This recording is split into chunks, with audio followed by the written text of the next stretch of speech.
Thank you certainly to Master Builders and all the staff here.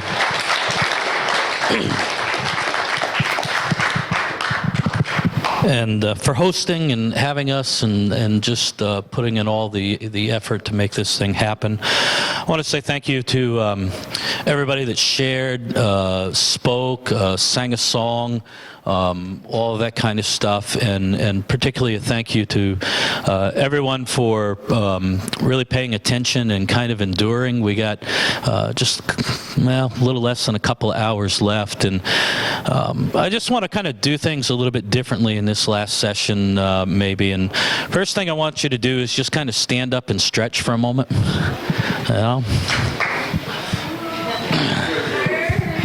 Good move. I learned that from you, Jim. And then the other thing I want to do is I'm just going to ask you, and this is kind of pastor's perspective versus the congregation perspective. And if you don't want to, that's fine. But I just like it if everybody, like, if there's chairs open in front of you, just come forward a little bit. And if, there's room, just kind of squeeze in from the sides. You asked for it. That's fine. Just again, if you don't want to, that's fine. I just like this last session to just kind of be a little bit more intimate.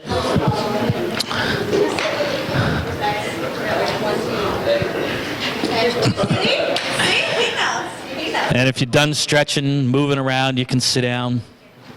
But I do really appreciate, it's hard. I was born in 1972, and I was born a PK.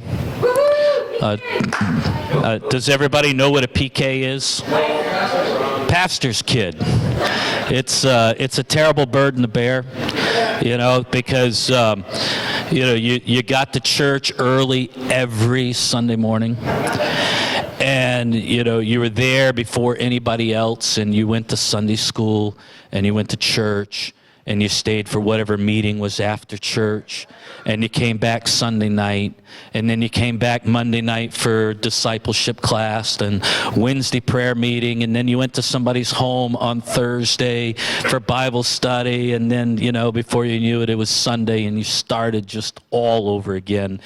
And, I can remember at times just like, I remember at our church when I was younger, I would hide from my mother and go lay down in between some of the rows and go to sleep during service, just because I'd had so much church. That's kind of where I started out, and so I know it's tough sometimes, and we come to Youth Leadership Conference, and sometimes you just get so much information. It's like I can't even remember everything that we heard and things of that nature.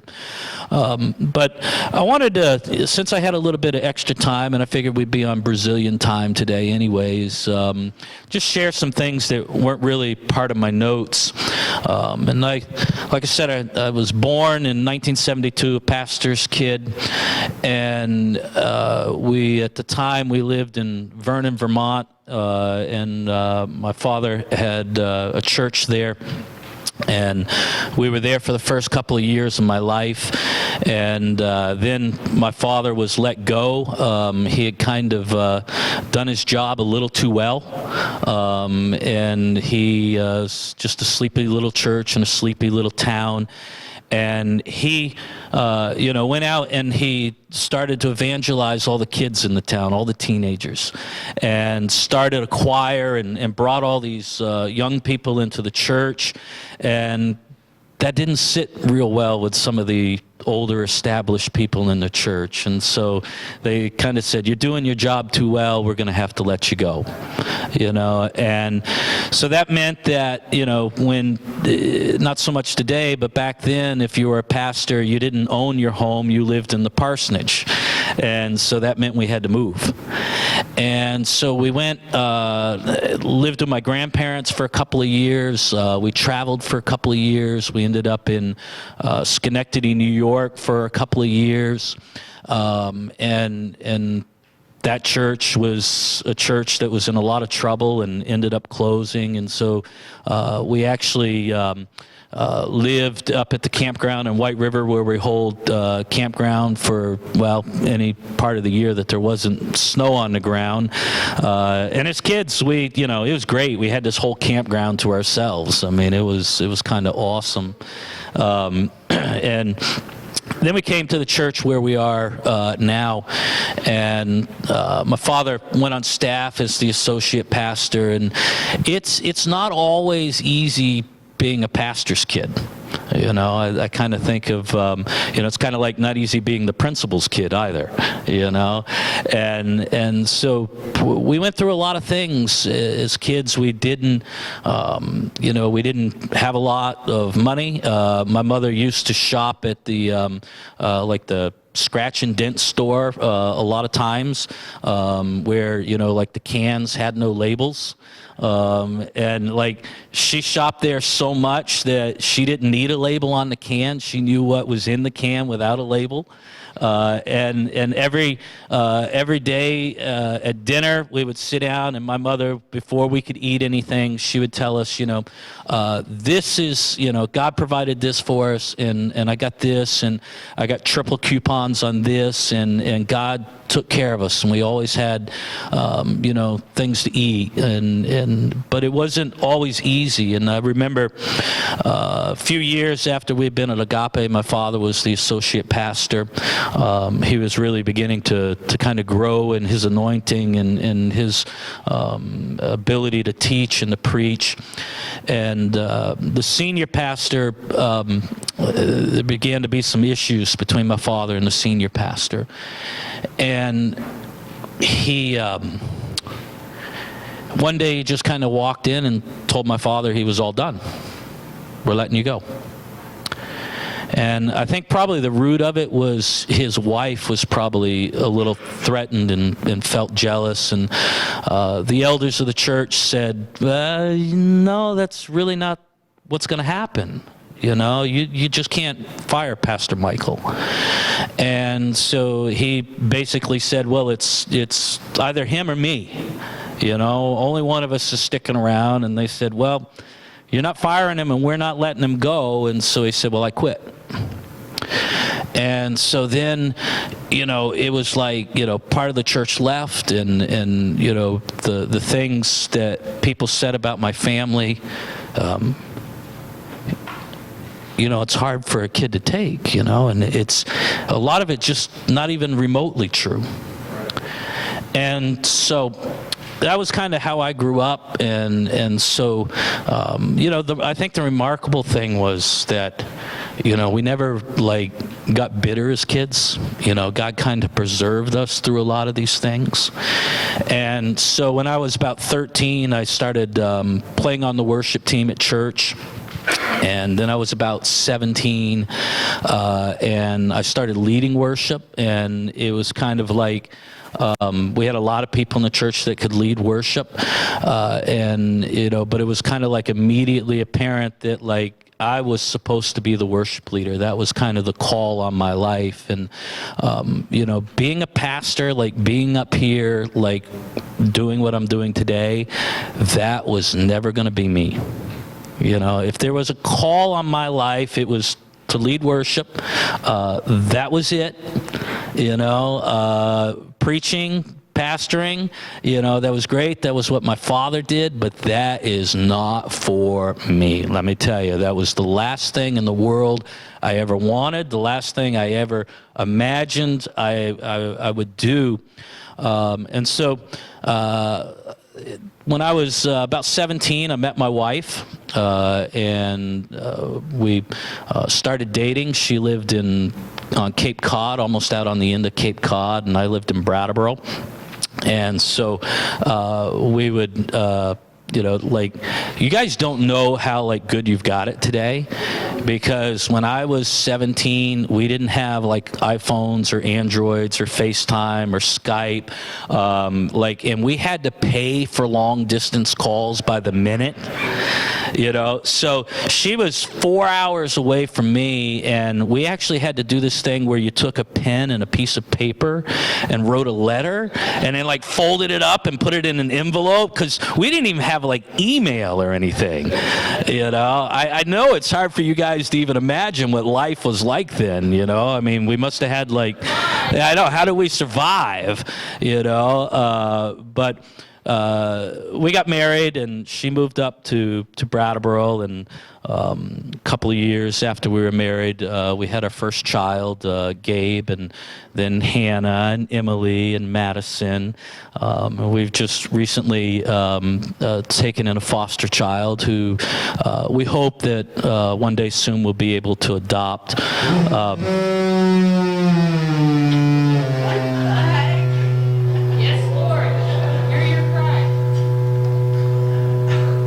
I don't know. That's you, Andrew.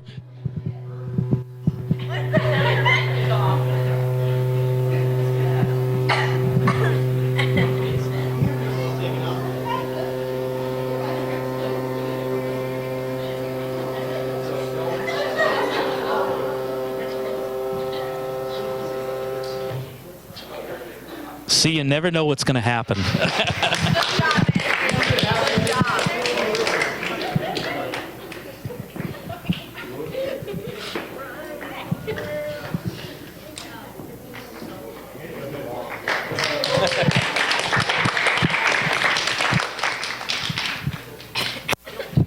Expect the unexpected, huh? Yeah.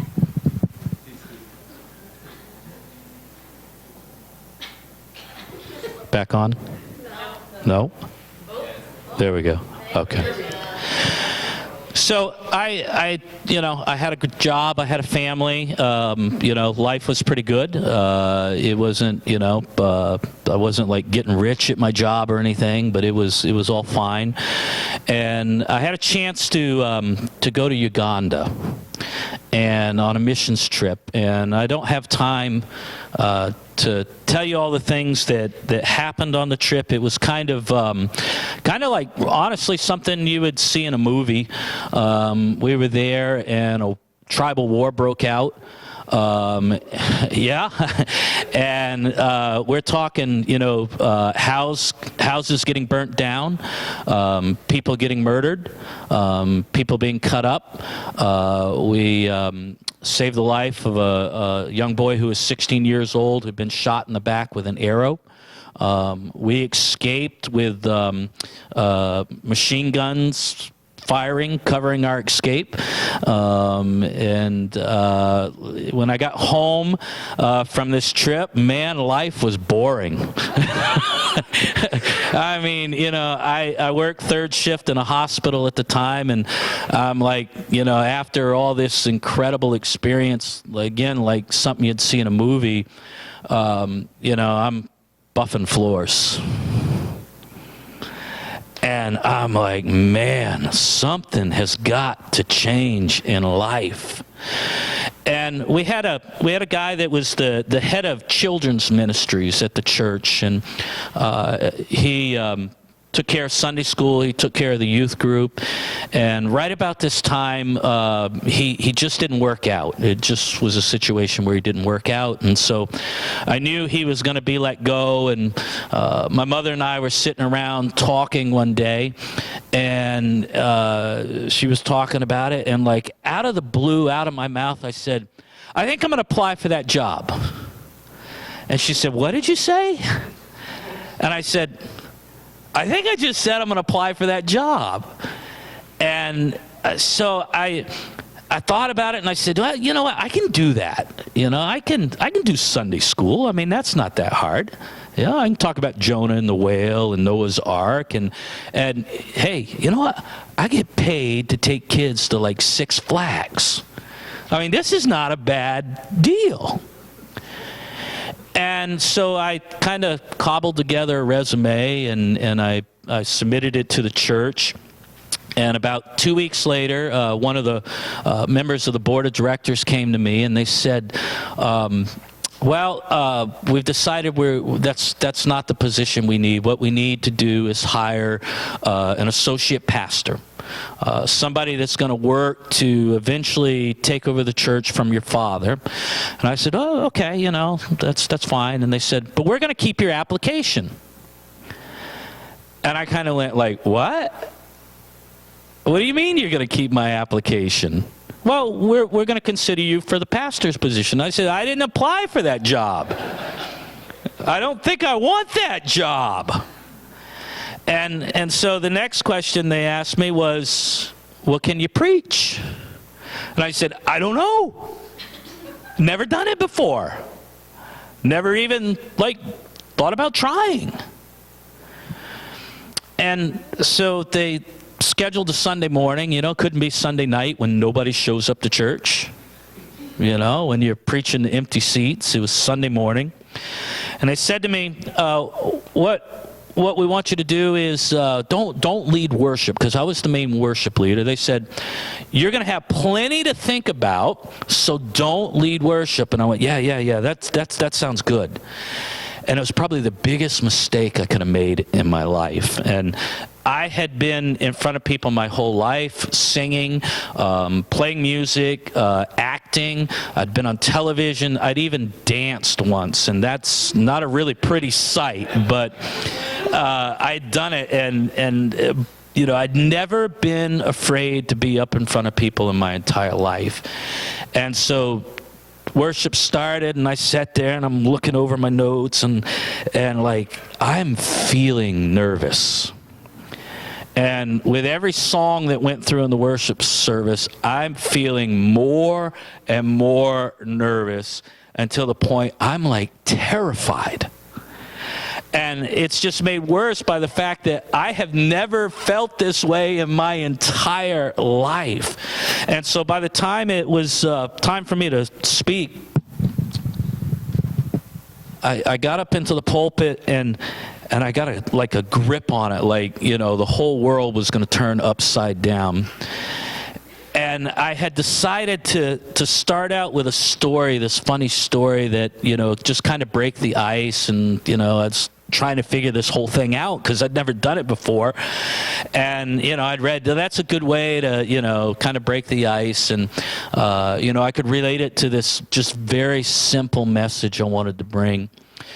And so I'm telling this story, and my mouth is just kind of on autopilot because I'm having a conversation with myself in my head because I can't remember the punchline.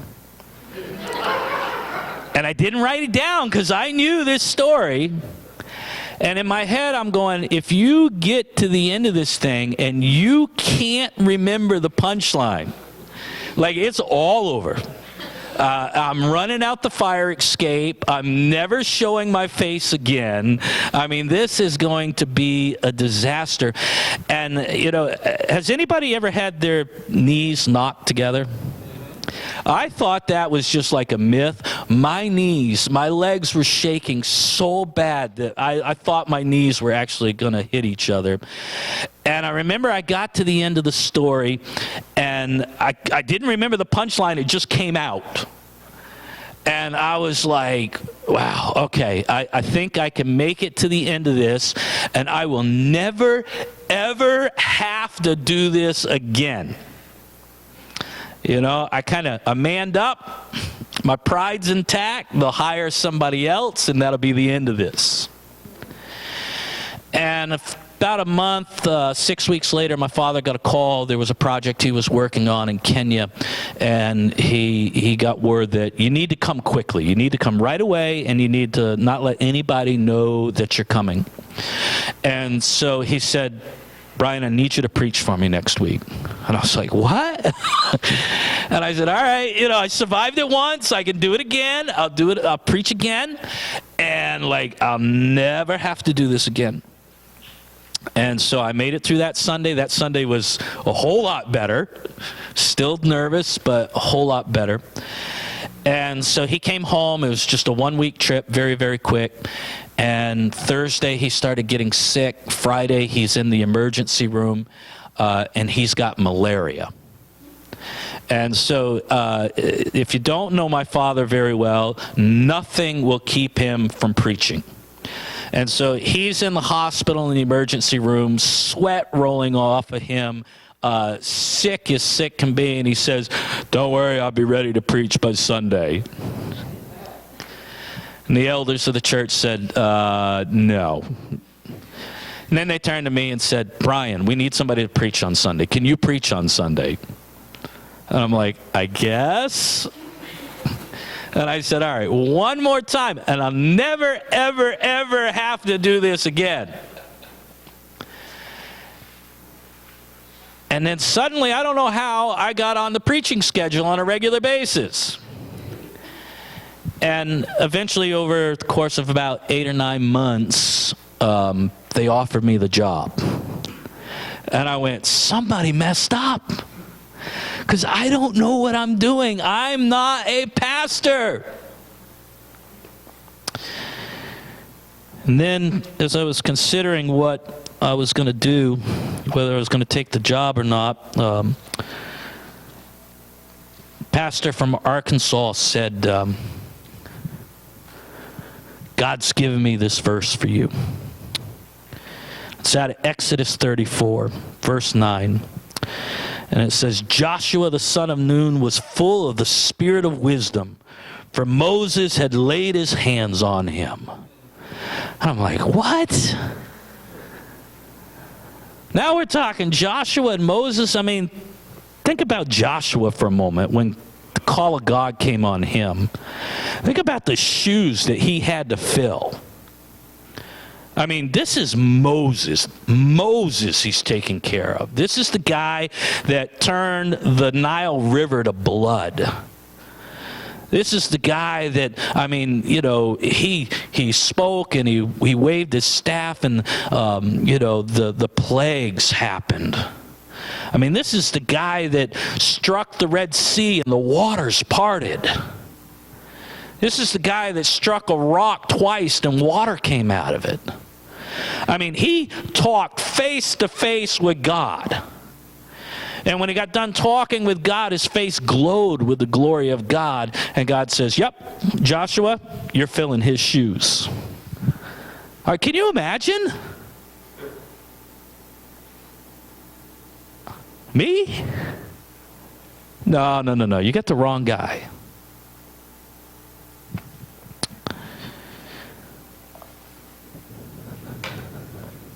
I want to read a couple of scriptures for you. I didn't have in my notes. It's kind of a different perspective on what we're doing here today. Just listen to this. "But now, O Lord, you are our Father. We are the clay, and you are the potter. We are all the work of your hand. Woe to him who strives or fights against with him who formed him, a pot among earthen pots. Does the clay say to him who forms it, 'What are you making?' Or your work has no handles?" I just wanted to kind of come down here with you and get everybody closer, because what you got to understand is, like, we're just all lumps of clay. Think about that for a moment. We're just lumps of clay. And I'm just a lump of clay, and I'm talking to all you guys who are lumps of clay, and I'm trying to tell you what the potter is like.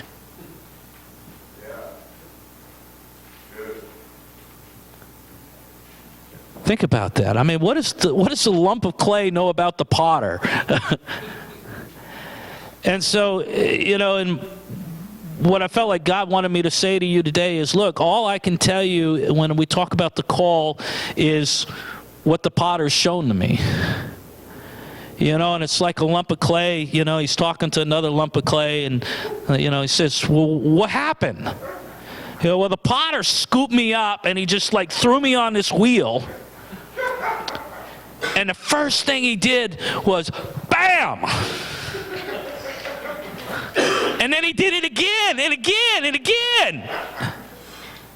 And then the wheel began to spin. And he put his hands on me. And he began to shape me and form me. And, you know, it was pretty cool. And then the wheel stopped, and the potter kind of looked at me, and bam! And he hit me again and again and again. And then the wheel began to spin again, and he put his hands on me, and it was cool again. And all of a sudden, he took his finger and he stuck it right in my side.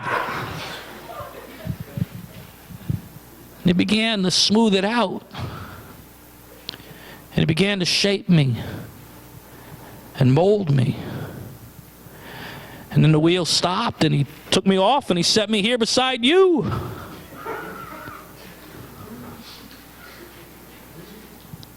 That's kind of what we're doing here today. Yeah, that's great. You know, we can focus on a lot of people. I talked about Moses. I talked about Joshua, Samson, Gideon. I mean, there's so many examples of people in the Bible that were chosen in all these incredible ways. We're called of God to do just incredible things. I mean, you know, Peter, Andrew, James, John, they're down just fishing. I mean, I don't know, anybody like fishing? You know, it's not bad. You go out, right, Adelson? We like to fish. You know, we've been out fishing together. Well, we tried. You know, but day out on a boat, on the water, in the sunshine, it's a pretty good day. And Jesus comes along and he says, "You're not fishers anymore. I'm going to follow me. I'm going to make you fishers of men." And what I want to just kind of leave you with today is just some real simple thoughts about the call. You know, the call of God. You've got the call of God on your life. I mean, it sounds big and mysterious, and maybe it's cool or exciting to some, scary to others, terrifying.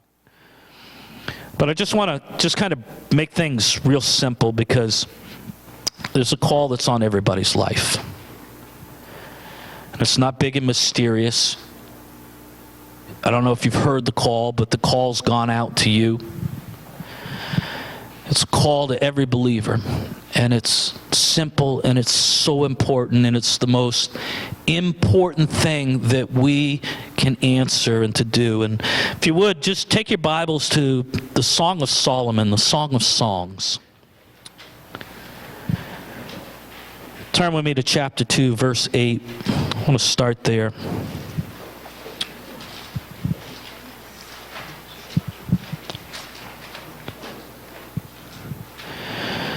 Title of the session that I was supposed to be given, or was given, was Results of the Call, and we'll get there in a few minutes. Because this simple call that all of us have been called to is the end game. It's the results of every specific call, everyone that's been chosen. Song of Solomon, chapter 2, verse 8. The voice of my beloved. Behold, he comes, leaping over the mountains, bounding over the hills. My beloved is like a gazelle or a young stag. Behold, there he stands behind our wall, gazing through the windows, looking through the lattice. My beloved speaks, and he says to me, "Arise, my love, my beautiful one, and come away.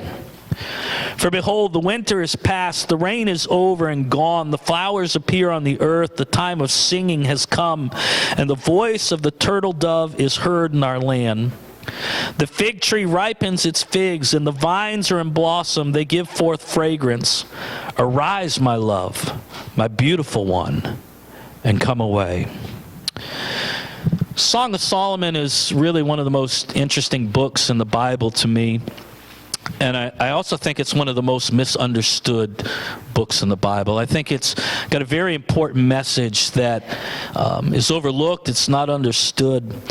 And typically we're taught that the Song of Solomon is a love song between the king and a young woman he's pursuing.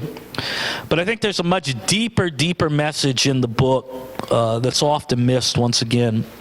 And so instead of looking at this song as a poem about the love between two people, I want to present it to you as a drama.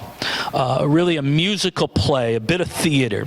The Song of Songs is certainly, it's historical. There are real people that lived and breathed and loved each other that it talks about. But it's this one part historical theater, and a second part, it's a spiritual parable. And so in this drama, in this stage play with a spiritual message contained in it, there are three main characters rather than the typical two you'll normally hear about. There's the king, there's the bride, and then there's the bride's beloved, a good shepherd. Now, a lot of times we're told that the king and the shepherd, they're the same person. They're King Solomon, and he kind of disguises himself and then comes as the king. But I don't believe that's the case. I believe these are two distinct people. The king, it's essentially a love triangle, what we find here in this book. And the king, he's rich and attractive. He's powerful. He can offer the woman in the story any earthly treasures, wealth, beautiful clothes, fine food, take her to all the best places wherever she would want to go. And then there's this good shepherd who's the true love, the first love of the woman's life. And so the bride is torn between these two men who vie for her affection and heart. And what we see is life with the king, it's easy. There's no need to work. It's, she can get up whatever time of day she wants. Again, she can eat the finest foods and wear the finest clothes. But the true love of her heart continues to beckon to her and tries over and over again to get her to run away with him into the fields to where the flocks are and where things are growing and the harvest is coming. And so, again, these events really happened in real people's lives. For Solomon, the bride is kind of the one that got away.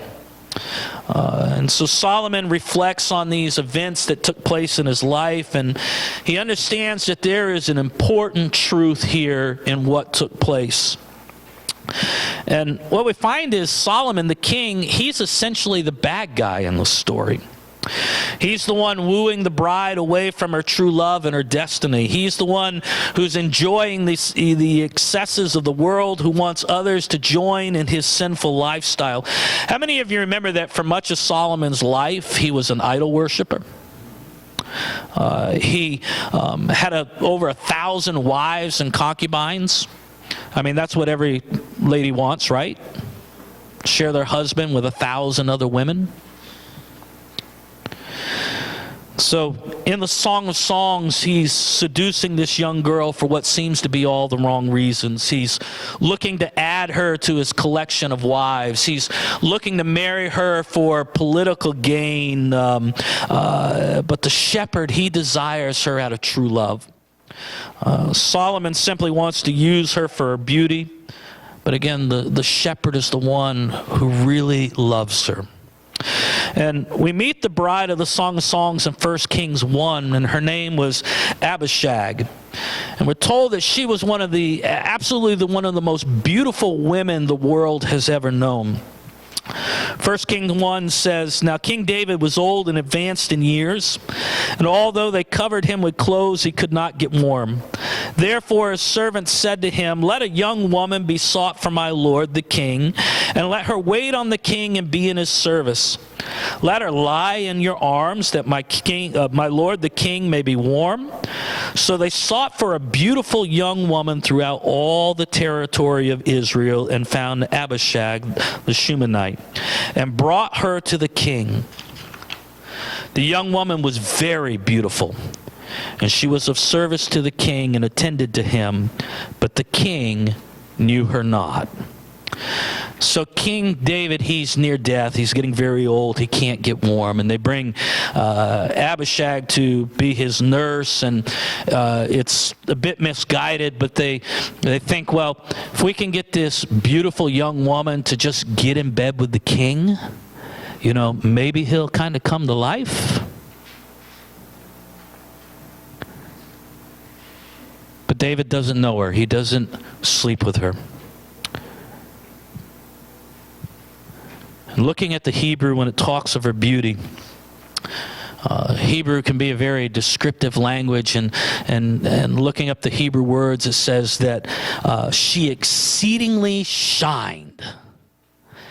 Can you imagine somebody saying about that about you? Boy, your beauty is so great. You just exceedingly shine. You know, it's the picture of, you know, when she came into the room, all heads turned to look at her. That's how beautiful she was. And so her beauty was noted not only by the ones who brought her into the king's service, it was noted by Solomon, but also Solomon's older brother, Adonijah. And Adonijah had wanted to be king, but before David died, he anointed Solomon as king. And so Adonijah asked Solomon to give Abishag to him as his wife, and we find in the Bible that Solomon was enraged at this request. Solomon, again, he kind of already had his eye on this young woman, and he's thinking, no, she's going to be my wife. But it was a common custom that when a king died or a king was conquered, the incoming king, he would take all of the former king's wives and all of the former king's houses and everything he possessed to show that he had conquered the former king. And so Solomon sees this as a challenge, not only for this woman he desires, but to his throne, and so he has his brother killed. And King Solomon begins to court this young woman. And if you can imagine, some sources say she would have been Solomon's 141st wife if she had accepted. But again, she has this other love in the story, a shepherd. The opening chapter of the Song of Songs is directed at the shepherd, not at the king. And it says, "Let him kiss me with the kisses of his mouth. For your love is better than wine. Your anointing oils are fragrant. Your name is oil poured out. Therefore virgins love you. Draw me after you. Let us run. The king has brought me into his chambers." And so she's longing for her first love here. She's been taken into the king's chamber, but who she wants is the shepherd. And you see, again, this is where we see that the king and the shepherd, like we're normally taught, are not the same person. The king wouldn't have to come and whisper through the window. The king could just stride wherever he wanted, into wherever he wanted in his house. She doesn't want to be confined to the king's chambers. She longs for the fields of the shepherd. And she says, "Tell me, you whom my soul loves, where you pasture your flock, where you make it lie down at noon." And the shepherd replies, "If you do not know," he's kind of teasing her here, "Oh, most beautiful among women, follow in the tracks of the flock." He says, "Come find me. Come find me. Come out to the fields. You can find me." So clearly the one her soul loves is not the king but the shepherd, but there's a tug of war that goes on in her heart. In spite of longing for the shepherd, and in spite of asking him where he pastures his flocks, and him responding, she doesn't leave. She doesn't go with him. She stays with the handsome king. She stays where there's wealth and there's power, and the status and the ease of life is attractive to her. But the shepherd keeps coming to her. Song of Songs says, "The voice of my beloved, behold, he comes leaping over the mountains, bounding over the hills. My beloved is like a gazelle or young stag. Behold, there he stands behind the wall, gazing through the windows, looking through the lattice." Again, the king wouldn't have to come to the window to talk to her. "My beloved speaks, and he says to me, 'Arise, my love, my beautiful one, and come away. For behold, the winter is past, the rain is over and gone, the flowers appear on the earth, the time of singing has come, and the voice of the turtle dove is heard in our land.'" He says, it's wonderful out here. Winter's over, it's springtime, the rains have come and gone, the birds are singing, "Come away with me." Says, forget the king. Refuse him. The harvest is here.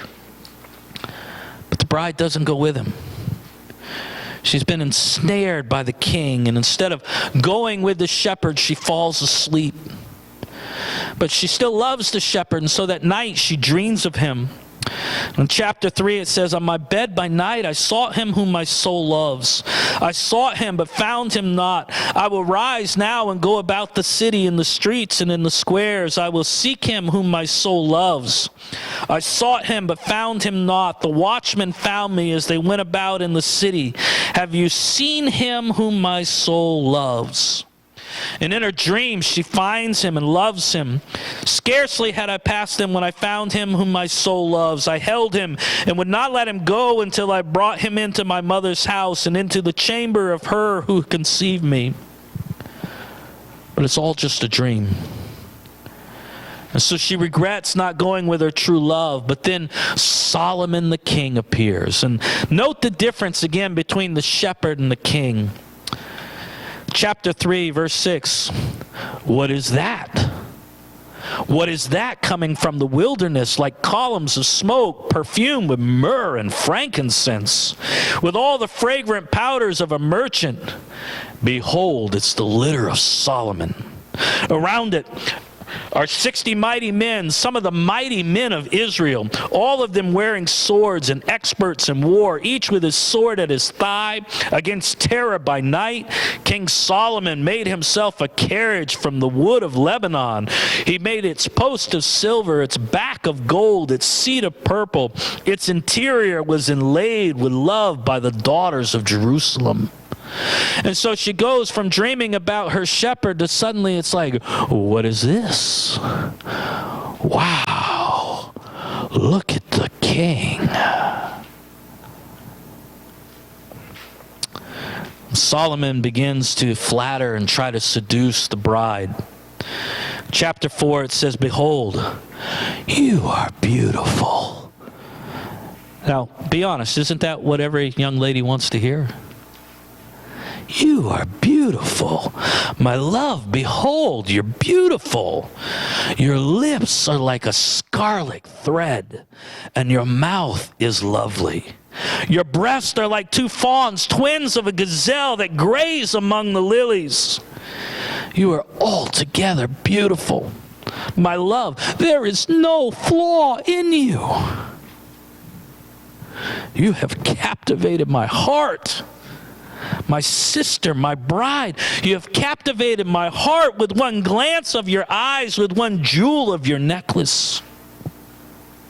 How beautiful is your love, my sister, my bride. How much better is your love than wine, and the fragrance of your oils than any spice." And others begin to join in the seduction, and they say, "Eat, drink, and be drunk with love." So chapter 5, we find the bride in this very dangerous state. She's drunk with the words of Solomon's seduction. She's just blown away by his entrance and all of his soldiers and his carriage that he comes in, and his words, and they've been drinking wine, and she's just drunk with this. And she says in chapter 5, verse 2, "I slept, but my heart was awake." And I slept, in this case, it literally means that she was near death. Her soul was dying. It was being torn in two. She's in this near-death state, and her heart, it's just beating just a little bit. It's just barely alive.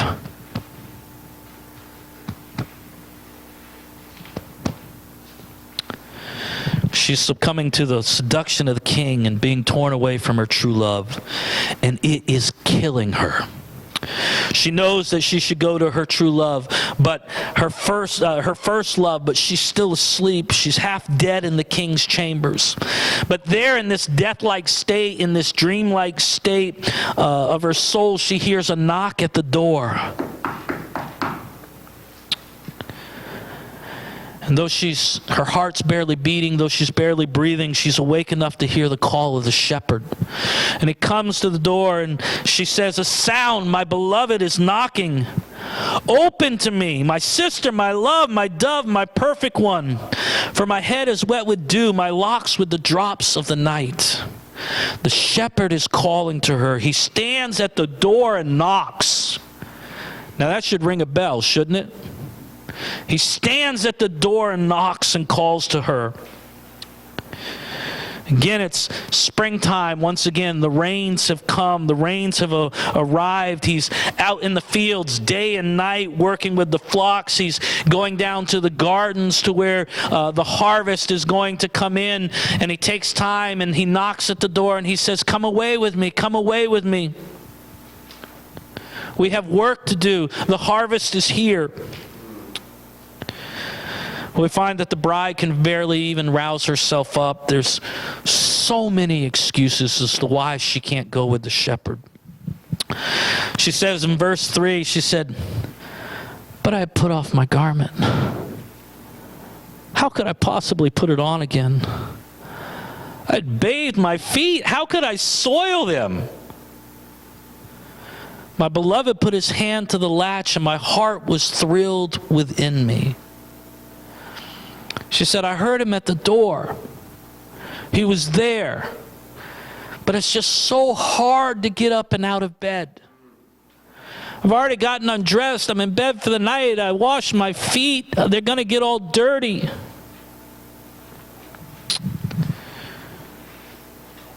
Shepherd has put his hand to the door. He was there at the door handle. He wanted to come in. But the shepherd wouldn't force the door open. He wouldn't force his way in. He wouldn't break down the door. He stands at the door and knocks. But since the bride doesn't open the door, the shepherd leaves. And after the shepherd leaves, finally she's able to kind of get awake enough to go to the door. But again, the shepherd had gone, perhaps assuming that she did not want him and had chosen the king. She says, "I arose to open to my beloved, and my hands dripped with myrrh, my fingers with liquid myrrh on the handles of the bolt." And I did some research on this, and it's fascinating. It was, I guess, an ancient custom in some places that if a groom went to the house to see the bride and she wasn't there, that he would cover the handle of the door, the latch, in myrrh and this precious oil. And it was kind of like an ancient way of a love note. And so she would come, and when she would open the door, she would find that it was covered in myrrh, and the scent of that oil would get on her hand. And, throughout the day, whenever, she might eat, she would smell that scent, and it would remind her of her beloved. And I thought, that's kind of a strange practice maybe to us today. And then I realized maybe it's not. And my wife hates it when I tell stories about her and me. I know, thank goodness. So nobody tell her, please, all right? But I said earlier when we first started dating, she lived on Cape Cod in Wellfleet, almost out to the end of the Cape, and I was in Vermont. And we didn't get to see each other a lot. We didn't get to talk to each other a lot. And so whenever I had a couple of days off and I could get away and I had money for gas, I would drive down to visit her, and I would stay with her brother.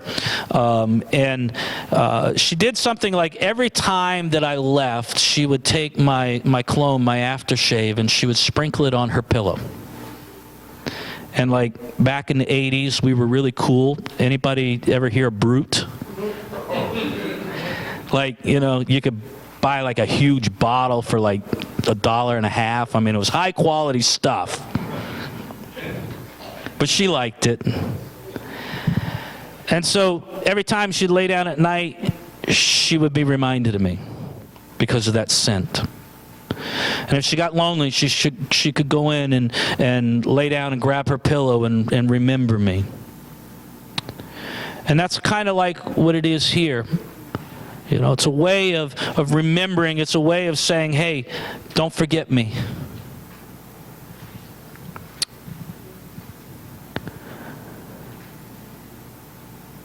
Even now, sometimes I'm kind of higher class now. I wear a little bit better cologne than that. But I actually keep a bottle at home. And every once in a while, I'll just kind of put a little on, and I'll say, hey, honey, give me a hug. And she'll go,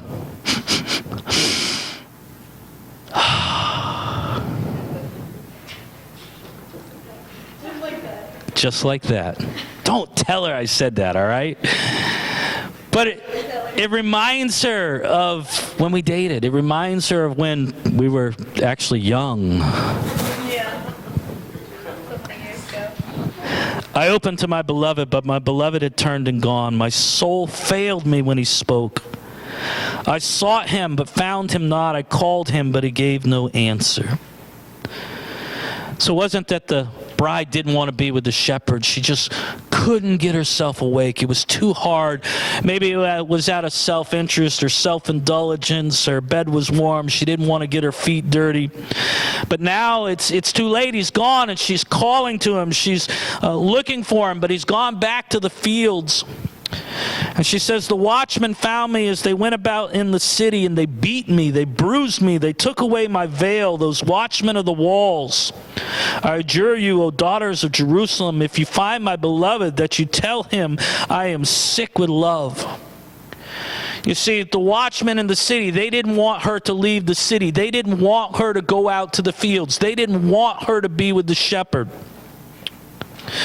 And so the other women in the city, they begin to mock her for loving the shepherd, for desiring the shepherd instead of the king. And isn't that how the sinful world always reacts when someone wants to search for the Lord? They mock us. They want to stop us. They'll do anything to stop us. The women say, what is your beloved more than another beloved, O most beautiful among women? In other words, what's the big deal with this shepherd? Why are you going after him? I mean, listen, the king wants you. Isn't that good enough? What's so special about your shepherd? What is love anyways? Can't you just be happy with what Solomon offers you? Chapter 6. Women continue and they say, where has your beloved gone, O most beautiful of women? Where is he anyways? And she says, my beloved has gone down to his garden, to the bed of spices, to graze in the gardens and to gather lilies. I am my beloved's, and my beloved is mine. He grazes among the lilies. And one of the things we have to see is that the shepherd, we have to take particular note of, is the shepherd was always trying to get the bride to go down to the gardens, to the fields, to the place where things were growing, where the flocks he kept were grazing. He's trying to get her to go to where the harvest is with him. It's happening, and the shepherd must tend to the fields and the flocks, and so he can't wait forever on his bride. And so the king, he makes one final appeal to the woman to try and seduce her into staying with him. And he says, you are beautiful as Tisra, my love, lovely as Jerusalem, awesome as an army with banners. There are 60 queens and 80 concubines and virgins without number. But my dove, my perfect one, is the only one of her mother, pure to her who bore her. The young women saw her and called her blessed, the queens and concubines also. And they praised her. Who is this who looks down like the dawn, beautiful as the moon, bright as the sun, awesome as an army with banners? But Solomon's words can't sway her anymore. Her mind is made up. And so she finally leaves the king and goes to the orchard searching for the shepherd. And she says, I went down to the nut orchard to look at the blossoms of the valley, to see whether the vines had budded, whether the pomegranates were in bloom. And before I was aware, my desire set me among the chariots of my kinsmen. How many of you know who the kinsman is? You remember the story of Ruth? She said, Boaz, you're my nearest kinsman. And he said, yeah, I am your redeemer. And so she goes down to the orchard, and there she finds her redeemer, her kinsman. and she speeds away with him in his chariot. And she's left behind the king. She's left behind all his seductions and his money and his wealth and his power and the fancy clothes and all the things he has to offer her. And the daughters of Zion, the one who mocked her and her love, begin to call for her to return. And they say, "Return, return, O Shulamite. Return, return, that we may look upon you." But the king says, "Stop. Let her go." He says, "Why would you look upon the Shulamite as a dance between two armies?" He says, this thing has gone on long enough. Solomon realizes that it's time to let her go. She's really in love with the shepherd. He says, don't desire for her to fight between the two of us and be torn to shreds. Just let her go. So in chapter 7, we find the bride and the shepherd reunited. And it says, "How beautiful are your feet in sandals, O noble daughter. Your rounded thighs are like jewels, the work of a master hand. Your navel is a rounded bowl that never lacks mixed wine. Your belly is a heap of wheat encircled with lilies. Your two breasts are like two fawns, twins of a gazelle. Your neck is like an ivory tower. Your eyes are pools. How beautiful and pleasant you are, O loved one, with all your delights. Your statue is like a palm tree, and your breasts are like its clusters. I say I will climb the palm tree and lay hold of its fruit. Oh, may your breasts be like clusters of the vine, and the scent of your breath like apples, and your mouth like the best wine." Boy, that's something you don't hear in church every day, is it? Grace can't even make eye contact. I know, she can't even make eye contact with me. But again, the bride has awakened from her near-death slumber or sleep, and she's made her choice. She chooses to shepherd in the life in the fields, gathering the harvest and caring for the flocks. And she says, "Come, my beloved, let us go out into the fields and lodge in the villages. Let us go out early to the vineyards and see whether the vines have budded and whether the grape blossoms have opened and the pomegranates are in bloom. There I will give you my love."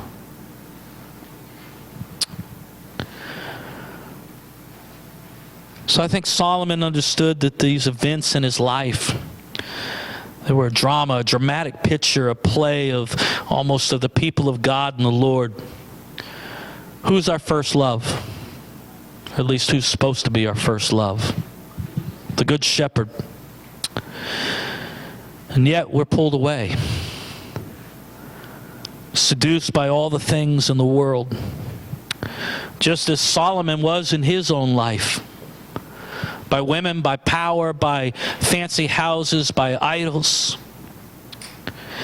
So this story, the Song of Songs, it happened to Solomon and to this young woman, this beautiful young woman, and to the Good Shepherd, but it's our story.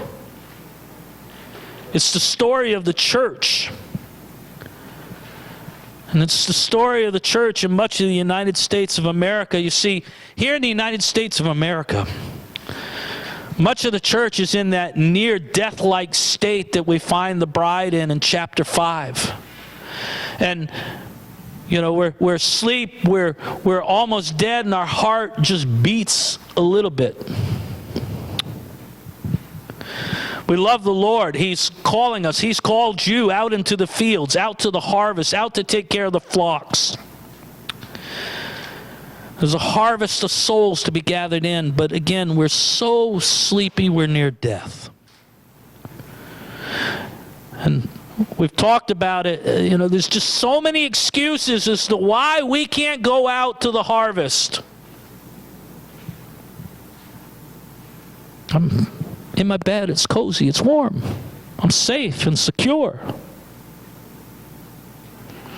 I've got a job. I mean, I've got to pay bills. You might say, well, I'm too young. I don't know what I'd say. But the Good Shepherd, his hand is at the door. It's on the latch, and he's calling to us.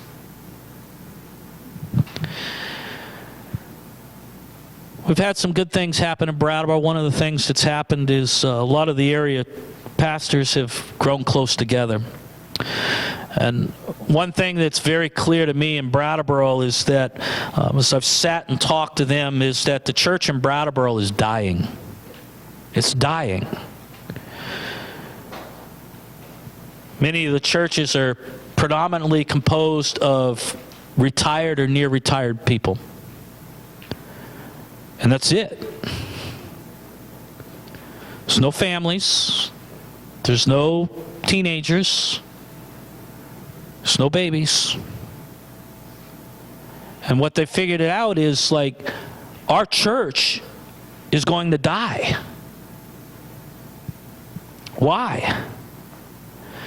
Because for so many years, no one has been out in the fields working the harvest.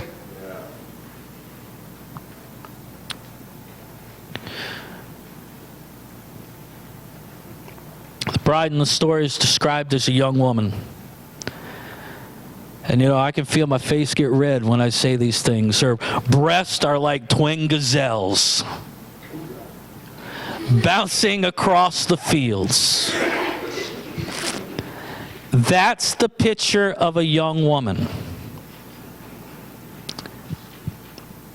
It's not the picture of an older woman. She has hips that look like they have been made from the hands of a sculptor. She's young, and she is in the prime of her life. And the shepherd says, I say I will climb the palm tree and lay hold of its fruit. Oh, may your breasts be like clusters of the vine, and the scent of your breath like apples, and your mouth like the best wine. And you see, the shepherd and his bride, they're going to go do what young married couples in love do. They're going to have children.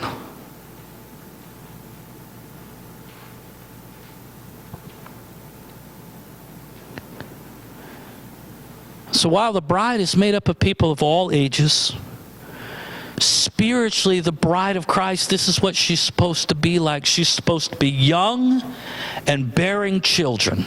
Amen? Amen. But again, the church in Brattleboro, I don't know where you're at here in Fall River or Cedarville or Milford or wherever you might be from. But church has grown old.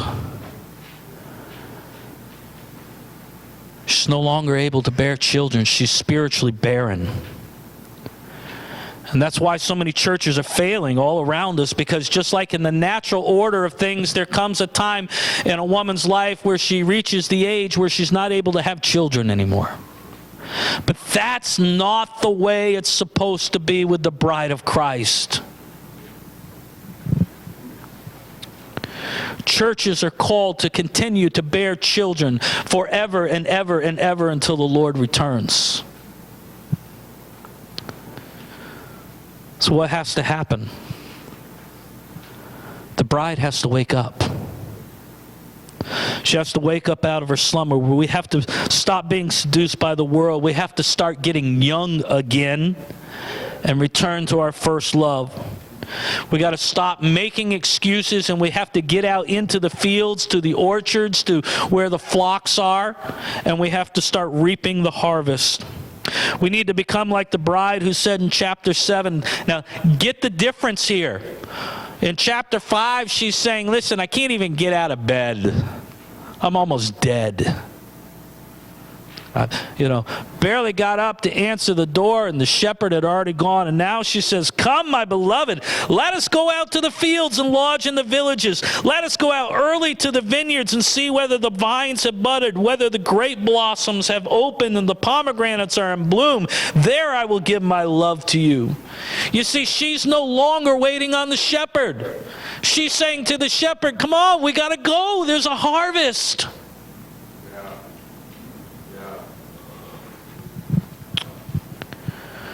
Jesus said, look, I tell you, lift up your eyes and see that the fields are white for harvest.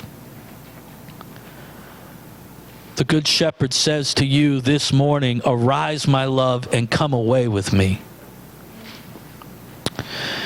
It's the simple universal call that is given to every single believer. Arise, my love, and come away with me. Come down to the orchard, come down to the vineyard, come out to the flocks where my sheep are. And whatever individual call you might have on your life, the results of that call are supposed to be the preaching of the good news of the gospel. If you're a musician, if you're a worship leader, the result of your calling is supposed to be people coming to the Lord.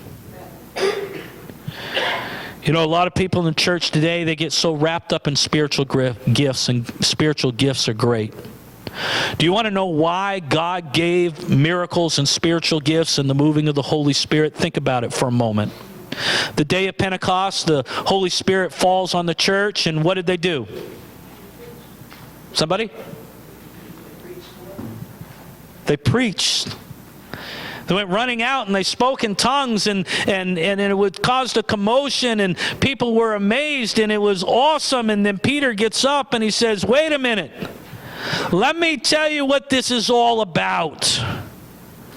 It's about Jesus Christ, the Messiah, whom you crucified and who rose again. And the people said, what can we do? How can we be saved?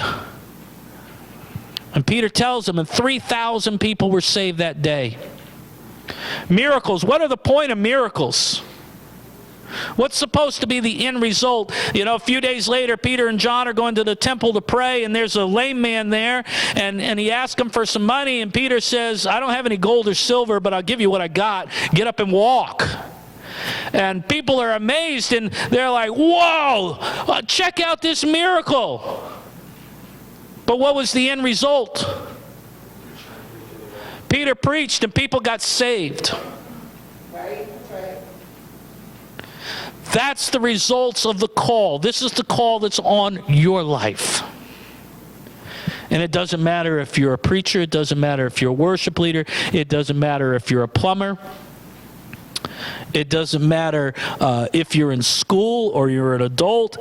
The call on your life as a believer, as the bride of Christ, is to preach the gospel. So I want to close this morning, and I think what I'd like to do is leave you with a challenge. You know what the call is. It's to preach the gospel. It's to bring in the harvest. And my challenge is summed up in these 3 words. Everyone win one. Everyone win one. Now, if you win one, you don't have to stop at one.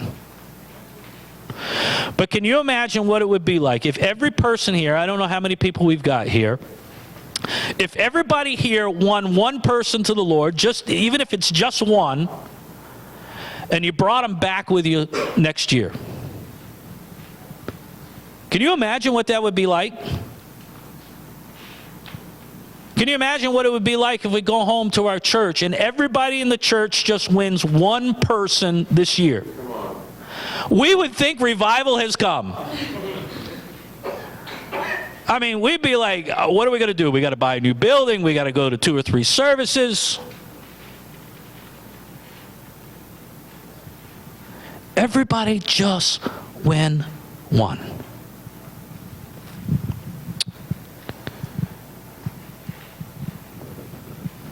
Arise, my love, my beautiful one, and come away. For behold, the winter is past. It is harvest time. Who will answer the call and go out into the fields? Pastor Jim?